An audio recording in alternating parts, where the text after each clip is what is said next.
Good morning, everyone. This is day 21 of studying the Bible until I'm becoming more like Jesus. So I just finished up Matthew chapter 26, and I'm not gonna lie, this chapter God really reveals something deep inside of me.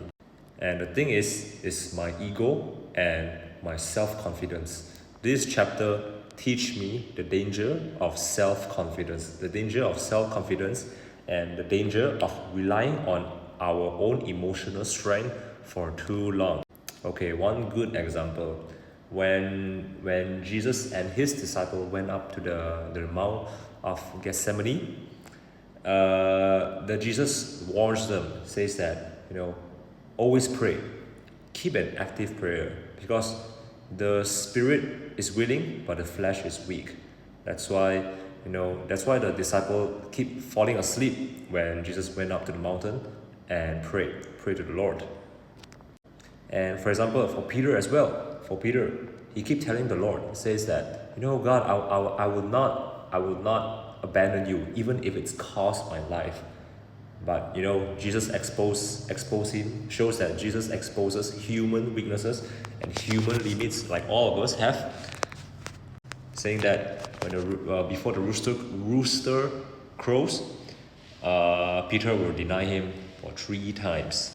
And that's the danger of self-confidence, because instead of Peter surrendering himself and being humble and asking Jesus for help, that Jesus, help me, maybe I will deny you, but God, can you help me? What should I do? Can you give me your strength? Can you give me your power so that I may I could change and be better? But instead he relies on his own emotional strength. He relies on his self-confidence that leads him to fumble, that lets him to fall to despair.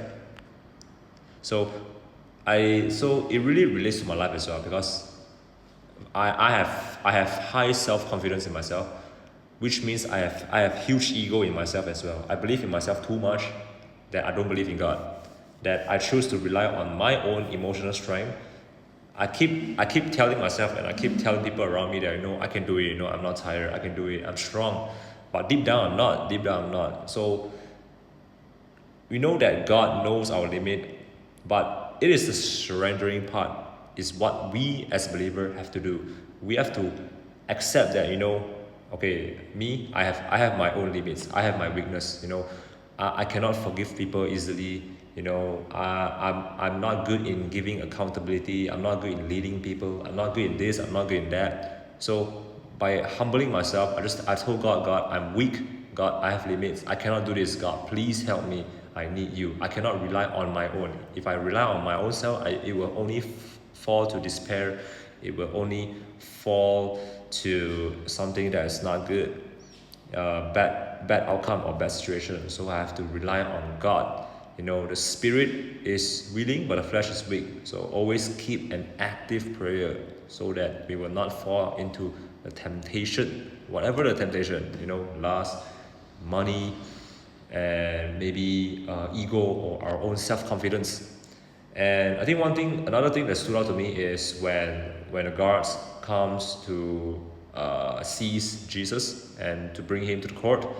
So when the guards arrive, the disciple, especially Peter, they draw their swords and want to fight away the guards.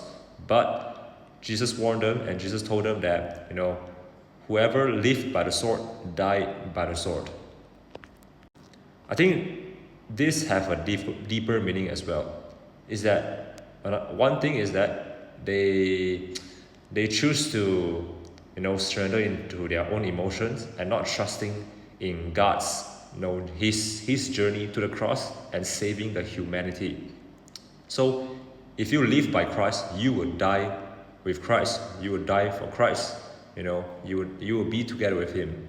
So this can be connected to other aspects as well. So if we live for money, money might be the thing that bring us to despair. Money might be the thing that bring our life to fall short of Christ. If we live our life by lust, lust will be the one that end our life. I don't know how, but it will. If we live our life by by maybe by reputation or fame, then the fame, reputation itself will cost our life something. It may bring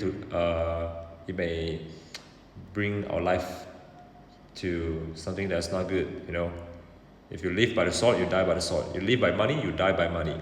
You live by fame, you die by fame. But if you live for Christ, you die for Christ. That's important. Amazing chapter.